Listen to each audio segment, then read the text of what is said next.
أعوذ بالله من الشيطان الرجيم. بسم الله الرحمن الرحيم. وإذا لقوا الذين آمنوا قالوا آمنا وإذا خلا بعضهم إلى بعض قالوا أتحدثونهم بما فتح الله عليكم ليحاجوكم به عند ربكم أفلا تعقلون. صدق اللہ العظیم.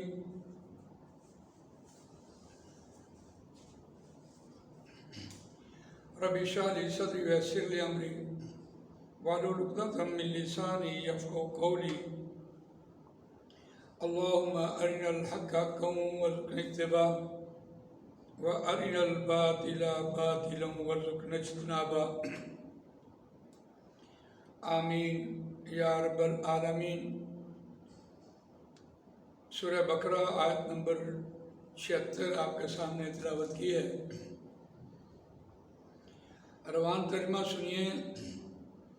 وَإِذَا لَقُوا الَّذِينَ آمَنُوا قَالُوا آمَنَّا، اور جب وہ ملاقات کرتے ہیں ایمان والوں سے، قَالُوا آمَنَّا، کہتے ہیں ہم ایمان لائے. وَإِذَا خَلَا بَعْضُهُمْ إِلَىٰ بَعْضٍ، اور جب وہ خلوت میں ہوتے ہیں ان میں سے بعض کی طرف، وہ ایک دوسرے کی طرف علیحدگی میں ہوتے ہیں. قَالُوا أَتُحَدِّثُونَهُمْ، تو کہتے ہیں أَتُحَدِّثُونَهُمْ، کیوں تم بیان کرتے ہو ان کے پاس جا کر، بما فتح اللہ علیکم، جو اللہ نے کھول دیا ہے تم پر، لیحاجوکم بہ عند ربکم، کہ وہ حجت بنا لیں تمہارے خلاف تمہارے رب کے پاس، یا تمہارے خلاف وہ جھگڑا کریں کل قیامت والے دن. افلا تعقلون، کیا پس تم عقل نہیں رکھتے؟ آیت نمبر 76، یہ ہم نے اس کا روان ترجمہ آپ کے سامنے رکھا ہے، لیکن جامعیت کے اعتبار سے آپ دیکھیے یہ آیت اتنی اہم ہے کہ یہاں یہود کا ایک رول بتایا جا رہا ہے کہ ان کا یہ کردار تھا. اس سے پہلے ہم نے اس بات کو بیان کرتے ہوئے افتطمعون ان یؤمنوا لکم وقد کان فریق منہم یسمعون کلام اللہ ثم یحرفونہ من بعد ما قالوہ وہم یعلمون. یہ اس سے پہلے والی آیت کا مطالعہ ہم نے کیا تھا، تو اس کا جو سیاق و سباق ہم دیکھتے ہیں کہ جب بھی کوئی قوم اس کو اللہ تعالیٰ دکھا دیتا ہے، نعمت بھی دکھا دیتا ہے، اور اس کے عذر اور بہانے ختم ہو جاتے ہیں، تو پھر جو نفاق کی علامت پیدا ہوتی ہے، اور پھر وہ یہ ہوتی ہے. دیکھیے یہ مضمون ایک اعتبار سے کتنا ہی ہم اس کو سمیٹیں، لیکن یہ مضمون چلا جا رہا ہے کہ حضرت موسیٰ علیہ السلام کو بنی اسرائیل نے جب آ کے یہ کہا کہ آپ اپنے رب کے پاس جائیں اور اس سے یہ پوچھیں کہ کون سی گائے ذبح کرنی ہے، تو کتنی پابندیاں انہوں نے اپنے اوپر لگوائی.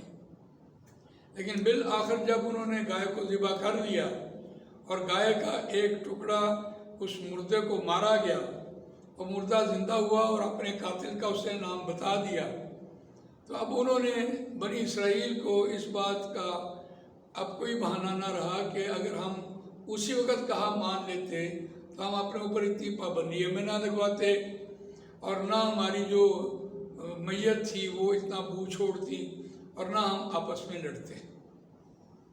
یہ یہاں تک بات پہنچنے کے بعد قرآن مجید نے ایک اصولی طور پر بات نقل کی ہے، اور وہ یہ ہے کہ جو قوم قرآن مجید میں یا اللہ کی کتاب میں تحریف کر لیتی ہے وہ کبھی بھی راہ راست پہ نہیں آتی. اب اس واقعے کا اس کے ساتھ کیا تعلق ہوا؟ ہم نے دیکھا افتطمعون ان یؤمنوا لکم وقد کان فریق منہم یسمعون کلام اللہ ثم یحرفونہ من بعد ما عقلوہ وہم یعلمون۔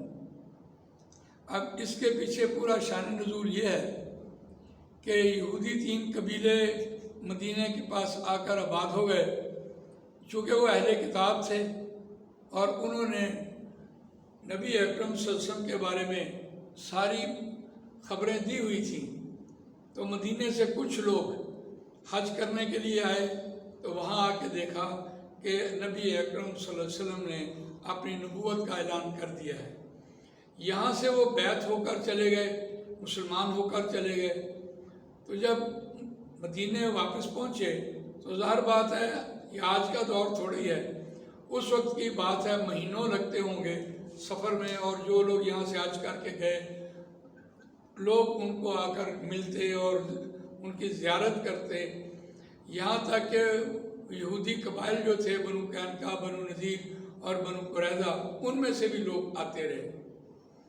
اور یہ جو مسلمان ہو کر گئے تھے یہاں سے اہل ایمان، اب انہوں نے کہا کہ ہم نے تمہارے منہ سے یہ بات سنی ہوئی تھی کہ مکے میں یعنی اس بستی میں ایک نبوت آنے والی ہے، اور وہ نبی اکرم صلی اللہ علیہ وسلم نے نبوت پیش کر دی، ہم نے اسلام قبول کر لیا، اب تم ہمارے ہاتھ پہ بیعت کرو اور تم مان لو۔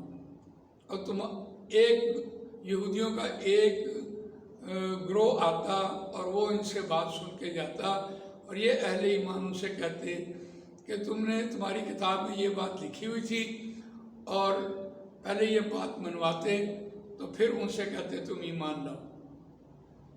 وہ واپس چلے جاتے تو دوسرا گروہ آ جاتا، دوسری جماعت آ جاتی، کچھ اور لوگ ملنے کے لیے آتے۔ تو اب یہ اہل ایمان ان سے یہ کہتے ہیں کہ تمہارے پہلے جو ساتھی آئے تھے وہ یہ بات بتا کے گئے تھے کہ تورات میں نبی اکرم صلی اللہ علیہ وسلم کے بارے میں یہ بات لکھی ہے، تو وہ یہ کہہ کے گئے ہیں تو تم ایمان لے آؤ۔ اور جب یہ آپس میں جا کر ملتے ہیں، یہودی دونوں، پہلا گروہ دوسرا گروہ، جب آپس میں جا کے ملتے ہیں تو وہ ایک دوسرے کو کوستے ہیں۔ وہ یہ کہتے ہیں کہ تم اہل ایمان کے پاس گئے تھے، تم نے اپنی تورات کی بات ان کو جا کے بتا دی، اور جب ہم ان سے ملنے کے لیے گئے تو تمہاری بات ہی ہمارے منہ پہ انہوں نے دے ماری۔ اب یہ بڑی خوبصورت بات سامنے آئی۔ تو جب آپس میں ملتے ہیں تو کیا کہتے ہیں، آپ دیکھیے یہاں سے بات شروع ہوئی تھی، وَإِذَا لَقُوا الَّذِينَ آمَنُوا قَالُوا آمَنَّا۔ جب وہ اہل ایمان کے پاس آتے ہیں تو کہتے ہیں ہم ایمان لائے۔ وَإِذَا خَلَا بَعْضُهُمْ إِلَىٰ بَعْضٍ، جب وہ خلوت میں، تنہائی میں ایک دوسرے کے ساتھ ملتے ہیں تو آگے کہا قَالُوا أَتُحَدِّثُونَهُمْ بِمَا فَتَحَ اللَّهُ عَلَيْكُمْ لِيُحَاجُّوكُمْ بِهِ عِندَ رَبِّكُمْ۔ کہتے ہیں کہ کیوں تم اپنی بات جا کر، یعنی تورات کی بات جا کر مسلمانوں کو بتا کے آئے ہو، اور انہوں نے وہی بات ہمارے منہ پہ دے ماری اور ہمارے پاس ہم لاجواب ہو گئے، اب ہمارے پاس کوئی جواب نہیں تھا۔ تو خدا را تم اپنی بات تو جا کے ان کو نہ بتاؤ کہ وہ ہماری بات ہی ہمارے منہ پر دے ماریں اور ہمارے پاس کوئی دلیل اور جواب نہ رہے۔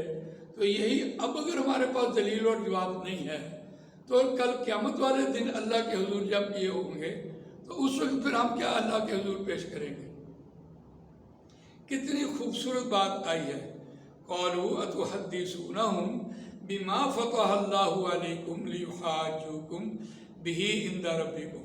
یہ بات کہنے کے یہ تو یہاں کہی ہے، لیکن ان کی ایک عادت بیان ہوئی ہے، اور وہ عادت ہم نے آغاز میں پڑھی تھی جو منافقین کا سلسلہ شروع ہوا، وَإِذَا لَقُوا الَّذِينَ آمَنُوا قَالُوا آمَنَّا وَإِذَا خَلَوْا إِلَىٰ شَيَاطِينِهِمْ قَالُوا إِنَّا مَعَكُمْ إِنَّمَا نَحْنُ مُسْتَهْزِئُونَ۔ اللہ نے کہا اللَّهُ يَسْتَهْزِئُ بِهِمْ وَيَمُدُّهُمْ فِي طُغْيَانِهِمْ يَعْمَهُونَ۔ تو یہاں تو یہودیوں سے جا کے ملے، تو جب تک وہ مسلمان نہیں ہوئے تو وہ کون سے مسلمان تھے؟ وہ تو یعنی اہل کتاب تو ہم انہیں کہہ سکتے ہیں، لیکن جب وہ آپس میں ملتے ہیں تو پھر کیا ہوتے ہیں؟ جب وہ اہل ایمان کے پاس ہوتے ہیں تو کیا کہتے ہیں کہ ہم ایمان والے ہیں، اور جب علیحدگی میں ہوتے ہیں تو پھر کہتے ہیں اپنی باتیں جا کے مسلمانوں کو نہ بتاؤ، وہ وعدہ کہ ہماری بات ہی ہمارے منہ پر مار دے ماریں اور بتا دیں تو ہم لاجواب ہو جائیں، تو کل قیامت کے دن ہم اللہ تعالیٰ کے ہاں پھر کیا جواب دیں گے؟ افلا تعقلون، وہ پھر ایک دوسرے کو کہہ رہے ہوتے ہیں کیا بس تم عقل نہیں رکھتے؟ تو یہاں قرآن مجید نے ان کی ایک وہ منافقین کی عادت بیان کی ہے، اور دوسری یہ ان کی اسٹریٹجی اور تدبیر بیان کی ہے جو یہود کر رہے تھے۔ جزاک اللہ خیر۔ اللہ تعالیٰ مجھے آپ کو قرآن مجید پڑھنے، سمجھنے، اس پر عمل کرنے، اس کو دوسروں تک پہنچانے کی توفیق عطا فرمائے۔